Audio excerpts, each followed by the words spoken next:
I play the character Nick Wilde. It's with an E, and the wild part. And he's a fox, and he's cunning and conniving and scheming, and he is the opposite of the optimistic and effervescent Judy Hopps, played by Jennifer Goodwin.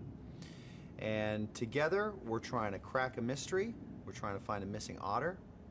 And you know, Nick's pretty cynical, and he's grown up in this city, and he's kind of hardened by it. And Judy comes along, and like any great classic movie, she's going to help him kind of figure out how to be a little bit softer, and he's going to figure out you know, how to make her have a little bit more of a tougher skin, be a little bit more realistic, and by the end of it, gosh darn it, you cross a very satisfying finish line.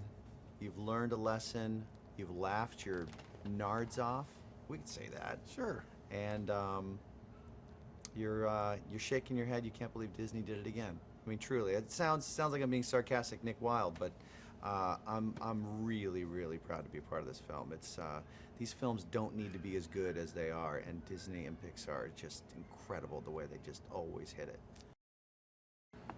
Judy Hopps is a bunny.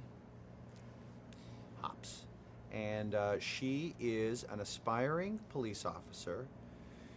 My character Nick is not sweet on her. She's law enforcement. That cramps my style because I'm a bit of a cheater. I cut a lot of legal corners, and she kind of gets the goods on me and forces me to help her crack a case. And so I'm the reluctant participant.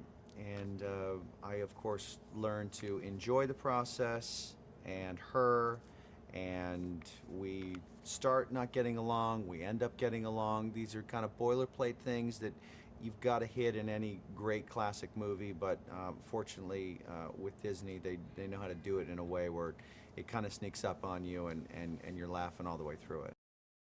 The city of Zootopia is, boy, it's like a combination of New York City and Hong Kong and Dubai and San Francisco and Orlando. It's this booming metropolis that doesn't have any people there. People just don't exist.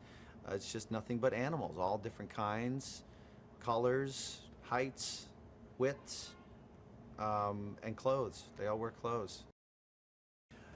The process of voicing this character was pretty cool. It wasn't a lot of heavy lifting because they spread it out over 3 years, but it was about 20-some sessions of 2 hours each. So I go in there like once every other month, something like that, and you do about 3 or 4 scenes.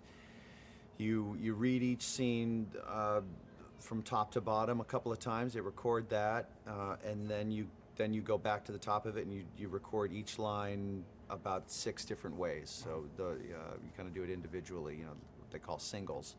And the director, in this case directors, they kind of tell you what they want it and need it to sound like based on what that scene means in the film, and also what they've already heard the other actor doing. So they're creating something of balance, a bit of a cocktail there that you're obviously completely in the blind on.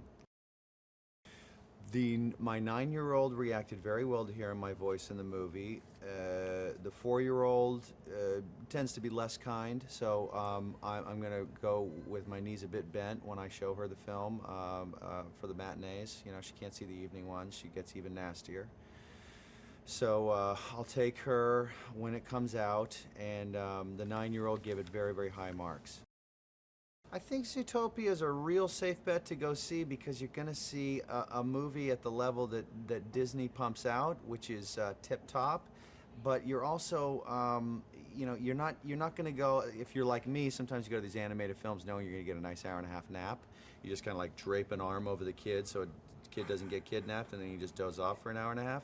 This one you're not going to, because there's about 4 or 5 different lanes of sophisticated humor and kind of political stuff too that is like incredible and ends up being incredibly topical, particularly this quarter with all the campaigning stuff going on. They look like the geniuses that they are.